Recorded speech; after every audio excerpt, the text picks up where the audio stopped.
Assalamualaikum warahmatullahi wabarakatuh. Perkenalkan, nama saya Robiatul Aulia, NPM 121 2020 017, kelas akuntansi malam Universitas Yarsi. Di sini saya akan memberitahu bagaimana cara menghitung data statistika parameter atau uji beda di SPSS versi 25.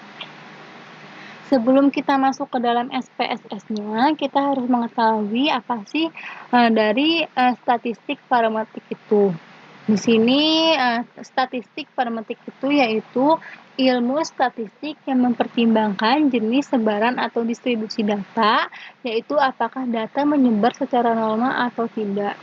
Terus yang kedua, di sini ada uji beda atau t-test. Uji beda atau t-test adalah pengujian hipotesis terhadap suatu data yang dilakukan dengan teknik analisis komparasi data yang bertujuan untuk mengetahui ada atau tidaknya perbedaan antar suatu variabel atau sampel yang diteliti. Lalu di sini ada hipotesis dan kriterianya. Yang pertama ada hipotesis. HO itu rata-rata sama dengan nilai acuan. Yang kedua itu ada HA, rata-rata tidak sama dengan nilai acuan. Di sini ada kriterianya, jika T hitung lebih kecil dari T table atau sigma lebih besar daripada 0,05, maka HO diterima atau rata-rata sama dengan nilai acuan. Yang kedua, jika T hitung lebih besar dari T table atau sigma lebih kecil daripada 0,05, maka HO ditolak atau rata-rata tidak sama dengan nilai acuan. Lalu di sini uji beda terdiri dari 3. Yang pertama ada one sample t-test. One sample t-test itu untuk membandingkan rata-rata sebuah sampel atau variabel dengan rata-rata populasi yang sudah ada. Yang kedua itu ada uji independent sample t-test, yaitu untuk membandingkan dua sampel yang tidak berhubungan atau tidak berpasangan. Yang ketiga itu ada uji paired sample t-test. Nah, uji paired sample t-test itu untuk membandingkan dua sampel berpasangan seperti perbandingan nilai sebelum dan nilai sesudah. Di sini ada contoh one sample t-testnya.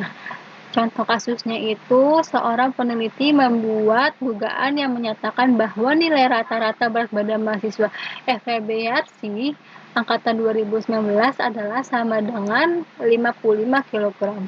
Penelitian ini bertujuan untuk menguji hipotesis rata-rata berat badan mahasiswa FEB Yarsi angkatan 2019.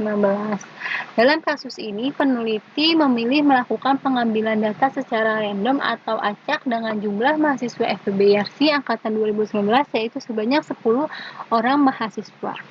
Di sini ada rumus hipotesisnya, jika HO nilai rata-rata berat badan mahasiswa FEB Yarsi angkatan 2019 sama dengan nilai 55 kg. Di sini jika HA nilai rata-rata berat badan mahasiswa FEB Yarsi angkatan 2019 tidak sama dengan nilai 55 kg. Nah, di sini juga kita akan menggunakan nilai signifikasi. Jika nilai signya itu lebih kecil daripada 0,05, maka HO ditolak dan HA diterima. Sebaliknya, jika nilai signya itu lebih besar daripada 0,05, maka HO diterima dan HA ditolak. Sekarang kita masuk ke dalam SPSS-nya aja. Yang pertama, kita buka dulu datanya. File, open data. Lalu di sini file of type-nya kita ubah menjadi Excel. Sini kita masukin data latihan one sample t-test-nya, lalu klik open.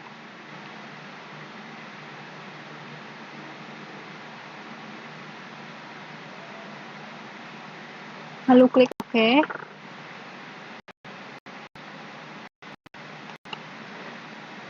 Datanya sudah masuk, lalu kita ke analyze, kita ke compare means, lalu ke one sample t-test. Sini di test variabelnya kita masukin aja berat badannya, lalu di test value-nya kan tadi nilai acuannya itu kan diminta 55, maka di sini kita masuk ke 55. Lalu klik. Nah, di Di sini sudah ada statistiknya. Di sini berat badannya udah ada. Nah, N itu kan tadi keseluruhan nilainya ada 10, terus rata-ratanya ada 59. Di sini ada standar deviasinya 7,379. Lalu di sini signya itu ada 0,121. Kan 0,121 lebih besar daripada 0,05. Maka di sini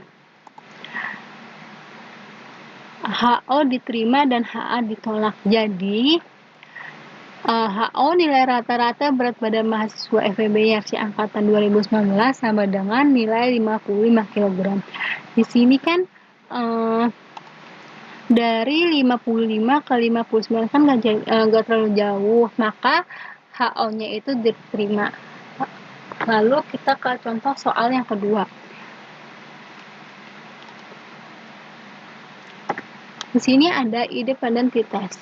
Contoh kasusnya itu yang pertama, seorang dosen melakukan pengujian hipotesis komparatif untuk mengevaluasi hasil belajar untuk mata kuliah pengantar akuntansi 2 terhadap mahasiswa FEB Universitas Yarsi kelas A kelompok 1 dengan kelas B kelompok 2 angkatan 2019. Pada kelompok A, kelompok 1, dosen menerapkan metode belajar dengan tidak menggunakan Excel dalam menyusun laporan keuangan, sedangkan pada kelas B, kelompok 2, dosen menerapkan metode belajar dengan menggunakan Excel untuk menyusun laporan keuangan.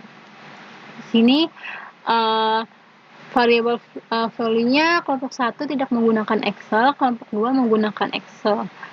Lalu di sini ada HO. HO itu kedua kelompok memiliki rata-rata hasil belajar yang sama. Yang kedua ada HA. Kedua kelompok memiliki rata-rata hasil belajar yang berbeda. Jika nilai SIG lebih besar daripada 0,05, maka HO diterima dan HA ditolak. Terus jika nilai SIG-nya itu lebih kecil daripada 0,05, maka HO ditolak dan HA diterima. Kita langsung aja masuk ke dalam SPSS-nya. Di sini kita file, kita new data dulu. Lalu di sini kita open data.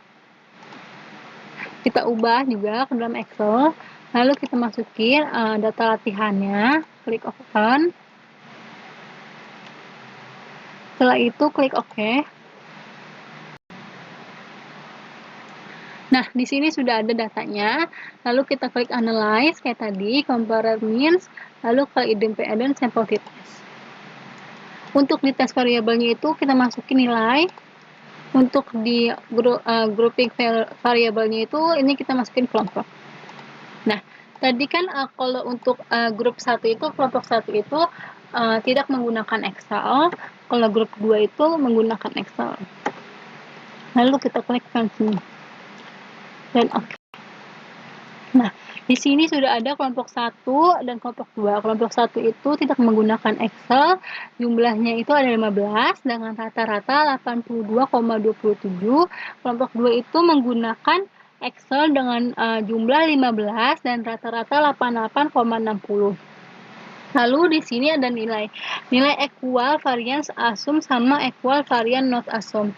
Untuk equal variance assume itu sigmanya itu di atas 0,05.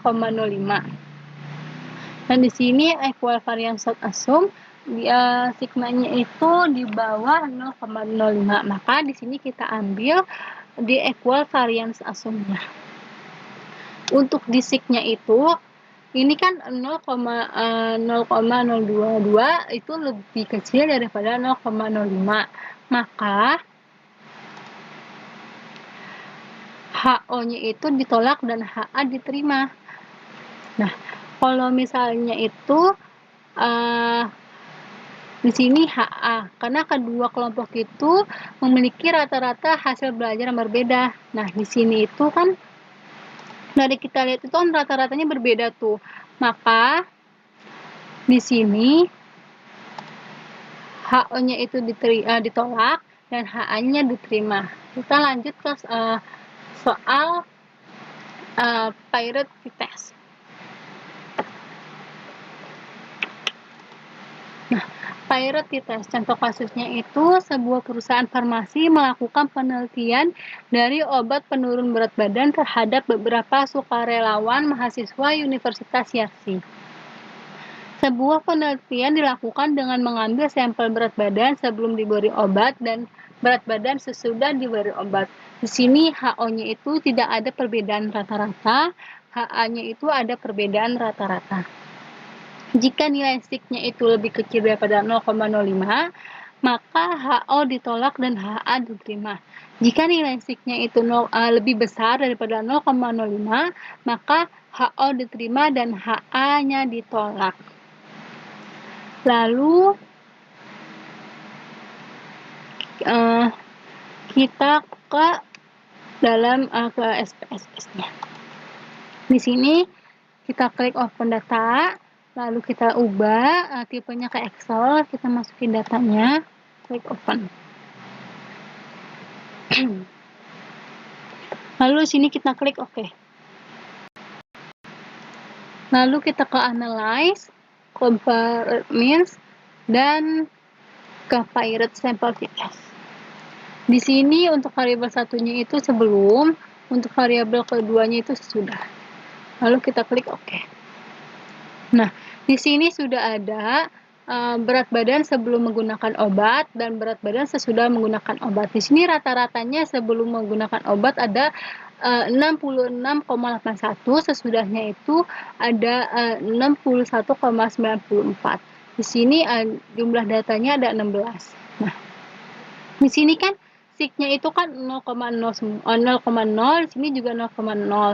Berarti di sini kalau misalnya itu kan 0,0 kan lebih kecil daripada 0,05, maka di sini SIK-nya itu HO ditolak dan HA diterima. Karena dalam perbedaan ini sesudah menggunakan obat dan sebelum menggunakan obat dan sesudah menggunakan obat kan ada perbedaan tuh. Perbedaannya lumayan jauh. Maka di sini HO-nya ditolak dan HA-nya diterima karena ada perbedaan dari sebelum menggunakan obat dan sesudah menggunakan obat. Sekian dari saya, kurang lebihnya mohon maaf. Wassalamualaikum warahmatullahi wabarakatuh.